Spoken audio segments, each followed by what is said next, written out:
Katie Chats at the Hotdocs Film Festival in downtown Toronto.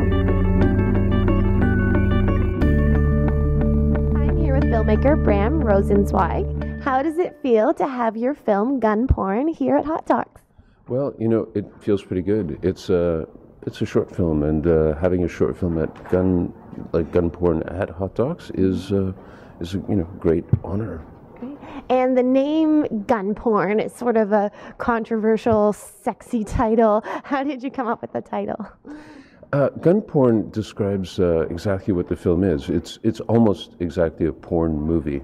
It's structurally exactly the same as a porn movie, except instead of sex, you have guns. But is there really that much difference between sex and guns? I mean, there's penetration, there's some fetishization of the form, there's power dynamics, there's cheesy music and bad acting, and and there's a storyline too, and the storyline is kind of lame, and it's just like a porn.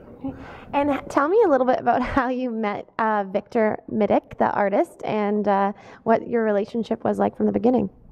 Well, Victor invited me to come and shoot the making of the sculptural piece, which was made with thousands of bullets. Something that visual couldn't be refused, so I was really pleased to be there. It was scary. It was definitely transgressive, and it was edge activities going on. It was a day to remember, and it was completely epitomized the notion of gun porn in all of its implications. So that's the genesis of this film. I was really happy to be there. I was also happy to survive the experience, And you took the piece of art, the school bus with all the gunshots in it, down to Washington. Now, can you tell me a little bit about the reactions of the audience members to the artwork? Because I know they were a little bit polarized and there were some big reactions. Right. Well, again, I was really excited when Victor invited me to document the towing of the school bus to the U.S. and the dragging of it around really important places in Washington, D.C., such as the White House. Mm-hmm. And I mean, it was a real odyssey. I mean, it's almost like the making of that would be a documentary in itself. But getting it to Washington, D.C. was difficult. Dragging it around Washington, D.C. was difficult. And people's reactions were very interesting. Actually, some people were freaking out and calling the police. Other people just saw it as like, oh, another bunch of lobbyists. Yeah. You know, it's Washington, D.C., like politics is in their blood, you know, the average citizen, I got the feeling. But, I mean, here we have a fairly simple reaction to guns. But in the U.S., as we know, it's a very complex reaction. And it opened up for Victor and I, it opened up a lot of, questions and unanticipated questions.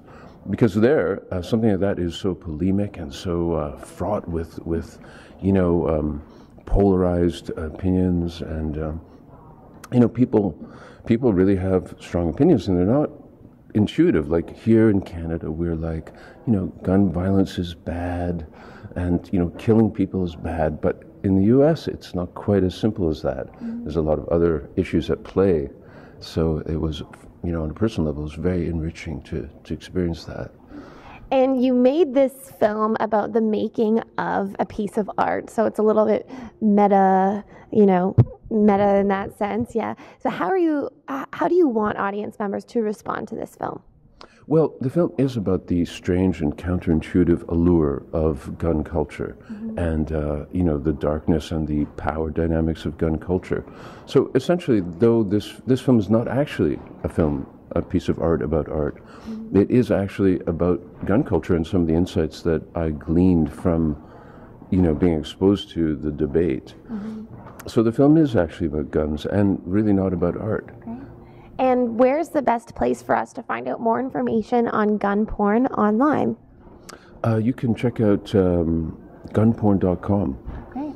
Well, thank you so much. Congratulations, and have an amazing time here at Hotdocs. All right. Thank you. Take care. Thanks. I'm Katie Ullman reporting for Katie Chats at Hotdocs Film Festival in downtown Toronto.